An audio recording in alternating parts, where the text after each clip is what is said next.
What I know is that I tried for years to predict things and search for security, but life doesn't work that way.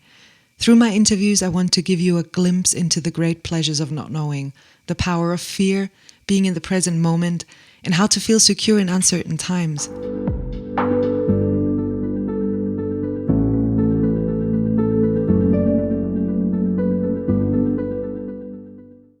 I've been wanting to do an episode about why I started this podcast for a while.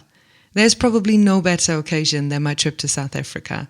I returned back home on Tuesday last week.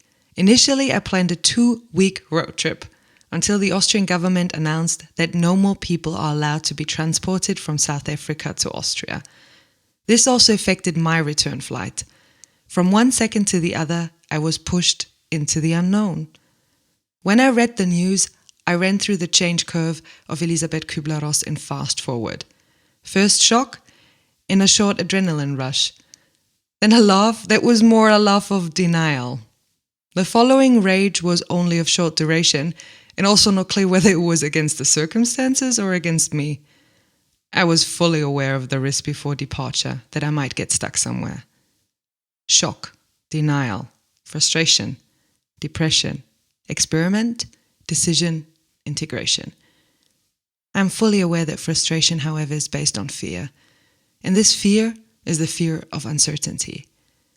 Not knowing what the travel restrictions now mean for my journey, how long I will be here, and what the implications of all this will be. But in the meantime, I have learned to feel this fear, right? For me, it usually appears as discomfort in my stomach. The skin of my whole body is slightly tense and I notice an inner nervousness. To get into the next phase, the first mental experiments followed. What I should do with this one time in South Africa. Up to, isn't it a great gift? And shouldn't I have wished the night before that I would stay longer? Up to this point, it took less than an hour. This was followed by a walk on the beach and breakfast. I breathed freely again, letting my fear flow in my body without judging. And I realized this is the path I wanted to take with my podcast. The path into the unknown. The way to fully surrender to the unknown, to face my innermost fears and not to react as I know it from the past. As soon as we are confronted with our fears, we are faced with a decision. Do we let our old patterns, which supposedly protect us from fear, run the course? Or do we fully engage with the fear and use this energy for something new? I'm often asked, and what is this new thing? What should I get involved with then? And exactly that is the exciting thing. I don't know.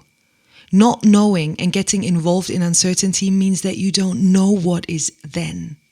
I haven't thought about if there is a need for another podcast, if there is a need for this topic, or if there's an audience for it. I just did without a plan, having no clue, not knowing what to do and what to think. The only thing I know is that I will meet amazing people on my journey to talk with. Because since I started my journey into the unknown, life unfolds and people cross my way that I'm very thankful for. And this topic of freedom, uncertainty, trusting yourself and your gut feeling is guiding me like a fixed star. What I know is that I tried for years to predict things and search for security, but life doesn't work that way. Through my interviews, I want to give you a glimpse into the great pleasures of not knowing, the power of fear, being in the present moment, and how to feel secure in uncertain times. I learned a lot in life by listening to stories of people who have been there and who have a totally different view on things like I have. That provokes me and opens a world that was unknown before. The mind is not built to know what is going to happen or to predict the future. The mind can look back on past experiences and try to prevent us from dying. So when we are afraid of something, our mind checks if we already made such an experience and tells the body how to react. The mind tells us how we should feel, behave, and interprets what is happening. Coming to a place where you don't know is allowing you to feel, physically feel, that you are afraid. Take a breath and feel what is actually happening. Are you in immediate danger? Is the situation reminding you of something hurtful in the past? Or are you just overwhelmed taking a decision? And then use your body to settle down. Since I have dedicated myself to this subject, it is everywhere. My friends are already teasing me about it. I read books and deal with change. And it always strikes me that I'm getting calmer. For me, rejection and not being liked is a big issue. Reaching out to possible interview partners and getting a yes is amazing. But I also get rejections and some people don't even write back. I guess it's like in real life. You do what you love and think it might add value to others. And some don't want the product, have other plans, no time or whatever. Don't take it personally and move on.